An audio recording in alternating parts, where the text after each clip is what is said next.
I have seen the returning MK soldiers, how disappointed they are in what is happening in our country.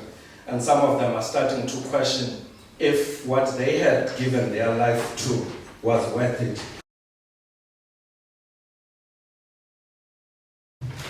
My name is Mphuthumi Ntabeni. Most people call me Mpush.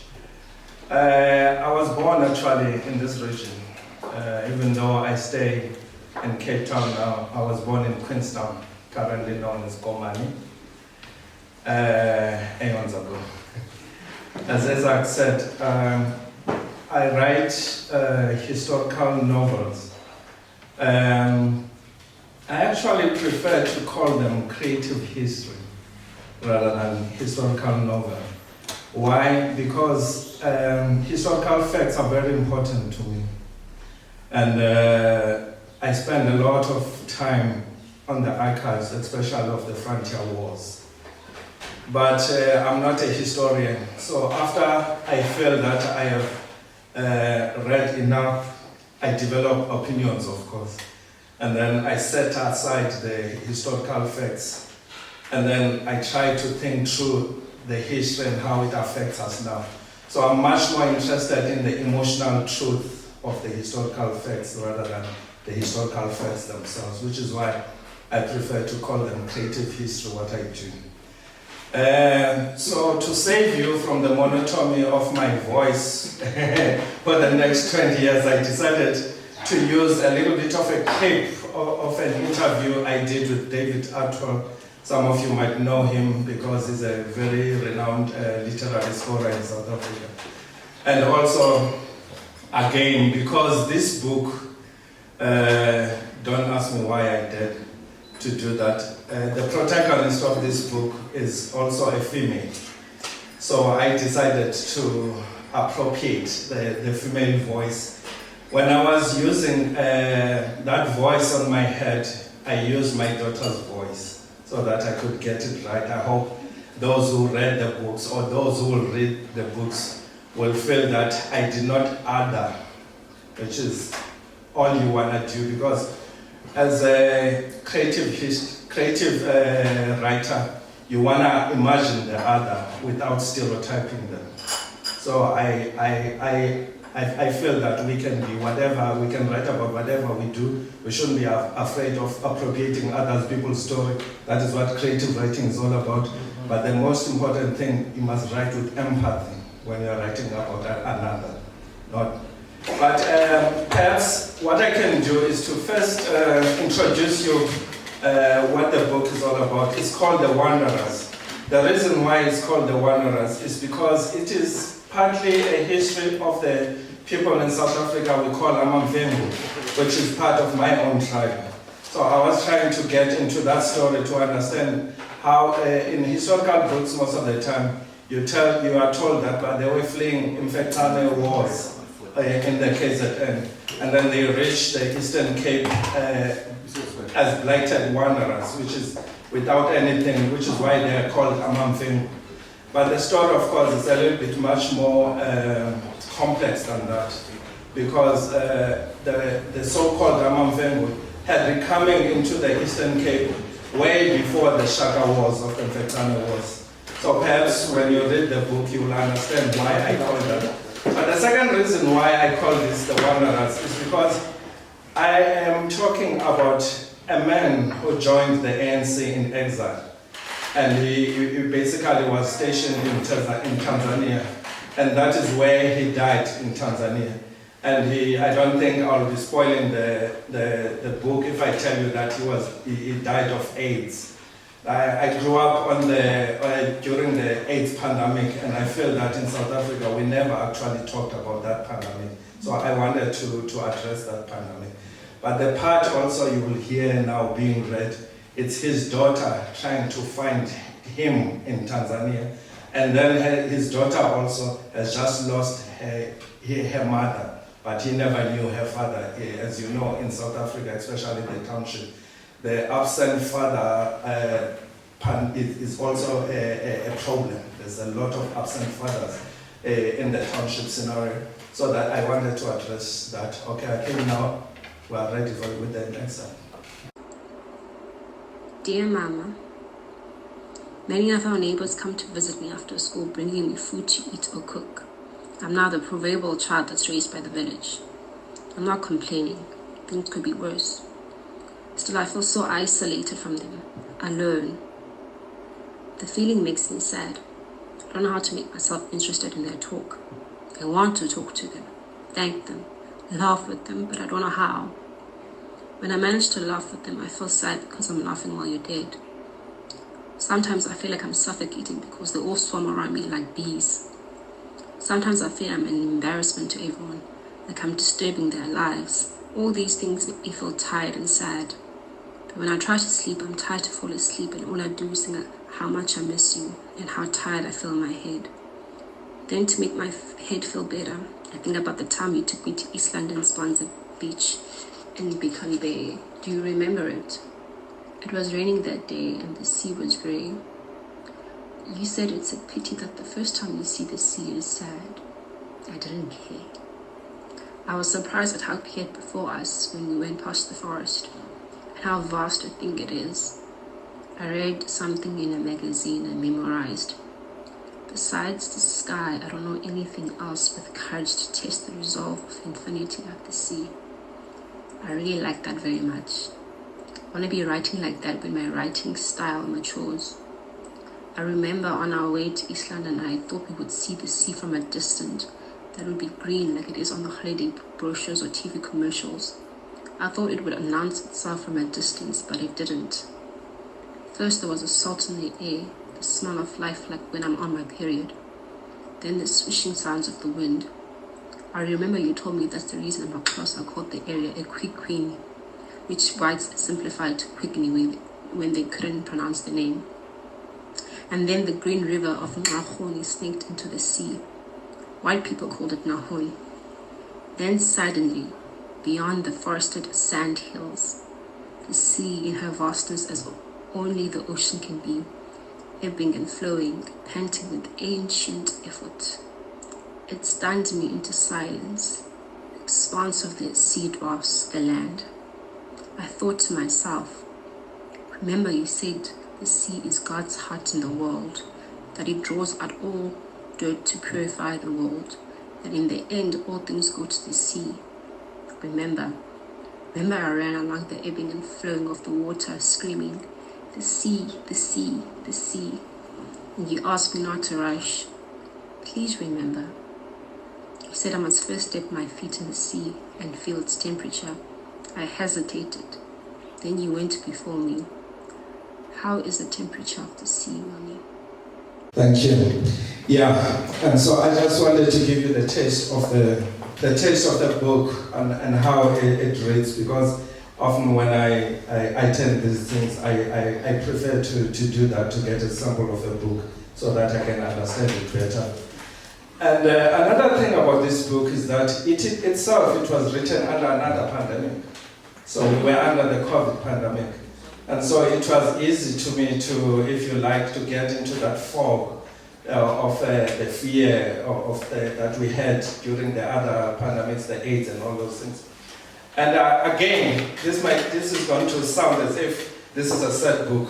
And as David said, I don't believe that it is a sad book, because it is just an honest book that looks into things. Because during that pandemic also, I was lucky enough, in a way I say, because during lockdown, I got an opportunity to come down to East London and spend time with my dying mother. And sadly, we lost her during that pandemic. So I was in that sense on my mind of trying to make things, to make sense of things, especially death and all those things. So as much as is a historical book, it is also a deeply personal and a spiritual trying to probe and understand the sense of things. Like I said, in the Broken River Tent, I had spent a lot of time writing about the frontier wars. I thought this was going to be a much more happier, love-related love story, but then it ended up itself being a historical book. Unfortunately, apparently I can't help myself. I was listening earlier on because if you remember, I had titled this talk Crisscrossing Pollination between earlier writings of the Eastern Cape in particular. So I was very pleased when I was listening to Etienne talking about the sense of displacement in South African writing. And I share totally that sentiment, because the book itself is, as you can perhaps hear from the topic, the title, that it's a wanderer. And it's a sense of an inquiry about what it means to belong, what is home. So like for instance, Ruru's mom, Ruru's father, is dying on her own, like very far from South Africa in Tanzania. Why doesn't he come back? Because at that time, the MK soldiers were allowed to come back to South Africa. There is a line he puts there whereby he says, "I do not want to be part of a freedom that has no justice." And so that line immediately carries the sense of a despondentment of MK people. And that sense of despondent does not only come because, how can I say, I have seen the returning MK soldiers, how disappointed they are in what is happening in our country. And some of them are starting to question if what they had given their life to was worth it. So I wanted to talk about that because as historical novelists, our duty also is to talk about the unhealthy silences. You understand that? Because in the township, yes, we were being oppressed by the apartheid regime, but what did we do to each other also? There's those things that most people don't talk about. Us who grew up in the township know that perhaps half of the deaths that happened in the township was black on black violence. There was so much confusion. So this is the things I'm trying to explore in this book, trying to introduce other people who don't understand, who don't know. And I mean, when I talk about the history, especially the Eastern Cape history, people don't know this. Like if you think about during the Frontier Wars time, how I know, like for instance, in this festival, the name of Olive Schreiner is always Schreiner Pond. She's known by everybody. And then when I was in Somerset East and I was researching the life of Jabavu, I could see how Jabavu was working with Olive on his writing, being helped by her actually in all those things. But these days you don't find, I'm not sure where our writing diverged, and then it's as if now there is no meeting point. So which was why this morning I was happy to see that perhaps we are writing about the same things, but from different point of views. And this is what perhaps we, at this particular time in South Africa, we need. We need to look at where we are, where we're coming from our own point of views, so that we see where are the meeting points in that. Perhaps if we find that in our history, perhaps we can find it in our future also. Yes. Yeah, understand.